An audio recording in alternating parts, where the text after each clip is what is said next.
A football team loses money. Then its valuation doubles. It misses the playoffs. Then becomes worth another $1 billion. Ticket sales fluctuate. Player salaries explode. Managers get fired. Owners get criticized. Yet somehow, year after year, the value of elite football clubs keeps climbing. That's the strange economics of sports ownership. In most businesses, profits determine value. In football, prestige, scarcity, media rights, and global attention often matter just as much. Sometimes more. By the end of this video, you'll know exactly how football teams make money, why billionaires keep buying clubs despite mediocre annual profits, and how some owners turn sports franchises into assets worth more than entire corporations. Let's start with the entry fee. Because this is where most people discover they're playing the wrong game. People think buying a football team means buying a sports organization. Not really. You're buying a brand, a stadium, media rights, commercial contracts, fan loyalty, and occasionally, financial headaches. A lower division club might cost a few $1 million. A respectable first division club might cost hundreds of millions. The elite clubs operate in another universe entirely. Consider clubs like Manchester United, Real Madrid, or Liverpool FC. Valuations routinely reach several $1 billion. Some transactions now exceed $5 billion. For a football team. Not a technology company. Not a bank. A football team. And the acquisition price is only the beginning. Then comes the squad. Elite player contracts routinely exceed $10 million annually. Superstars can earn $20 million, $30 million, or even more before bonuses. Transfer fees regularly surpass $100 million. Sometimes far beyond. One signing can cost more than building an entire manufacturing facility. Football is one of the few industries where depreciation occasionally scores goals. Then comes infrastructure. Training facilities. Academies. Medical departments. Analytics teams. Scouting networks. Stadium maintenance. Security. Marketing. Legal departments. Global commercial operations. The modern football club resembles a multinational corporation wearing a jersey. The summary is simple. Buying the club is expensive. Competing is even more expensive. A television network pays billions for league rights. Leagues distribute portions of that money to clubs. Suddenly a team earns substantial revenue before a single fan enters the stadium. Then comes sponsorship. Shirt sponsors. Stadium sponsors. Training kit sponsors. Regional partners. Global partners. Licensing deals. Commercial partnerships. The modern football shirt is essentially a moving billboard. A very expensive billboard. The industry term is media rights monetization. And it quietly transformed football economics. A century ago, clubs depended heavily on ticket sales. Today, global audiences often matter more than stadium capacity.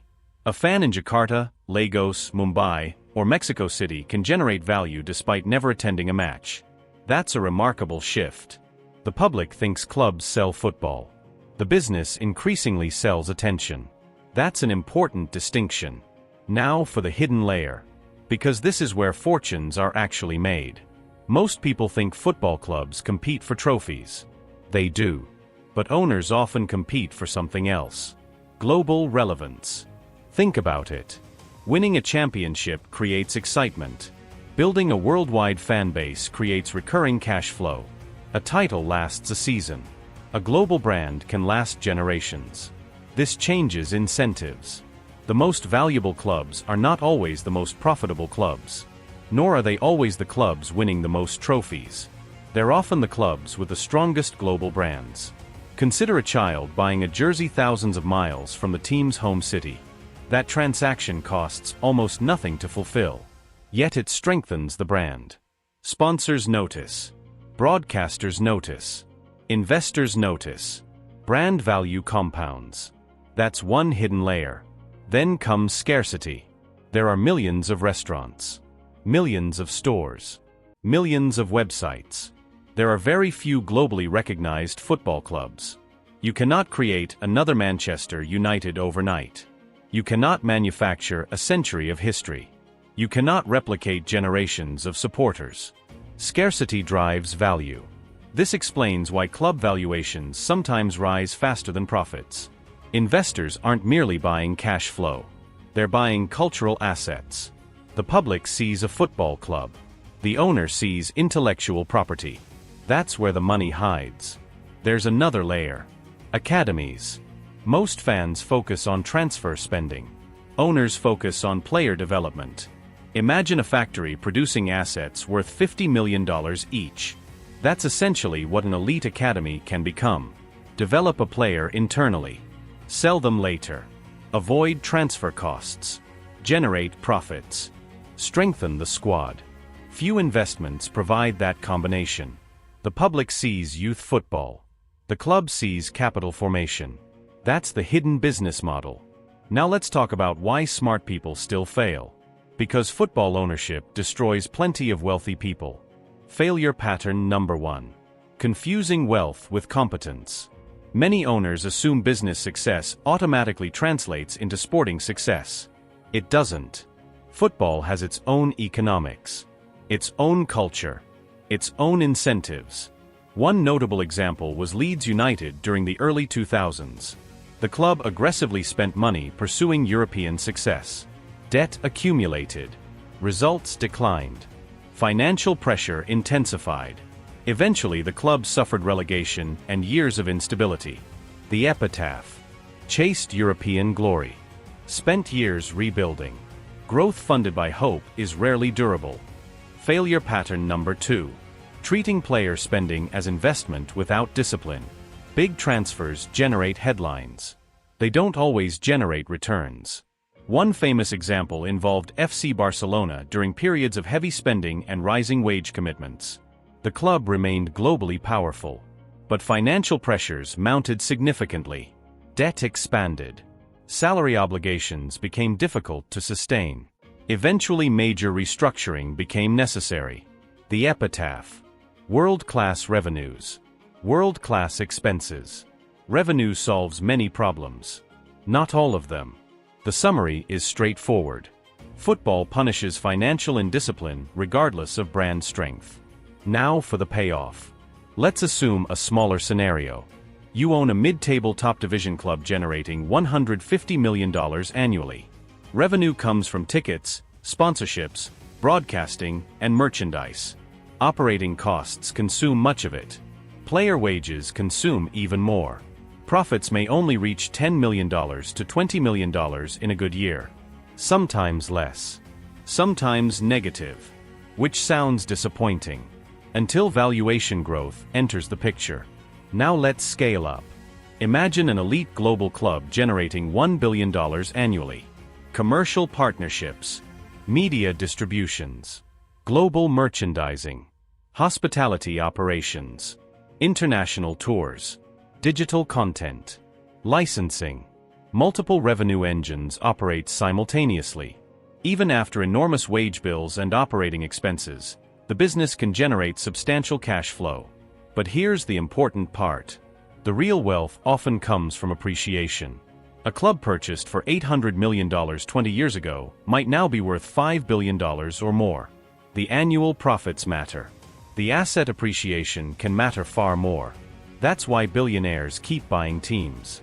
Not because football is the most profitable business. Because elite sports franchises are scarce assets. Scarcity tends to become valuable, especially when global audiences keep growing. Which brings us to one of the great football ownership success stories. Florentino Perez.